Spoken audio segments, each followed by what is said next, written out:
বিসমিল্লাহির রহমানির রহিম। আজকে সকাল সকাল রাজাপুর আসা হয়েছে। রাজাপুর আমার এলাকা থেকে প্রায় 10 কিলোমিটার দূরে। রাজাপুরের পাশের একটা এলাকা, এটাতে একটা এসি সার্ভিসিং করা হয়েছে ওয়ালটন ব্র্যান্ডের। তো যে টেকনিশিয়ানের উপর আপনার আস্থা রয়েছে তার মাধ্যমে হচ্ছে আপনার কাজ করবেন। তো হুজুরে কল দিয়েছিল কালকে, একটা ওয়ালটন এসি সার্ভিসিংয়ের কাজ আসা হয়েছিল, ইনডোর ইউনিট এবং আউটডোর জিনিস, সেটা পারফেক্টলি ক্লিন করে নেই। কাজ শেষের পর হুজুর কাজের যে বিল সেটা দেয়, কিছু চকলেট দেয়, কিছু খেজুর দেয়, আর হলো একটা আতর হলো হাদিয়া দেয়। তো কাজ শেষে যখন হুজুর বিদায় দিবে তখন বলেছিল যে কাজের প্রতি নাকি হুজুর সন্তুষ্ট আছেন। তো প্রত্যেকটা টেকনিশিয়ানের উচিত যে কাস্টমারকে পারফেক্টলি হচ্ছে কাজ যে উপহার দেওয়া।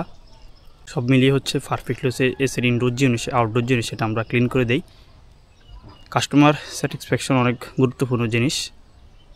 তো সামনে হচ্ছে শীতকাল, আপনারা এসিরগুলো হচ্ছে সার্ভিস করে তারপরে এসিগুলো বন্ধ রাখবেন। আর শীতকালে একবার এসি বন্ধ রাখবেন না, যখন রোদ ওঠে মাঝে মধ্যে হচ্ছে এসিগুলো আপনারা চালাবেন।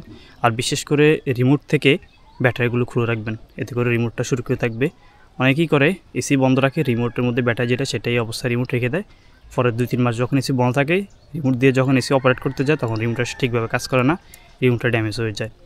এসির ইনডোর ইউনিট এবং আউটডোর যে ইউনিট সেটা শীতের আগে আপনারা ভালোভাবে হচ্ছে ক্লিন করে রেখে দিবেন। তারপরে যখন গরমকাল আসবে তখন আবার এসিটা আপনারা চেক করে তারপর হচ্ছে এসিটা চালাবেন। আশা করি এসিটা ঠিক থাকবে। ধন্যবাদ। আল্লাহ হাফেজ।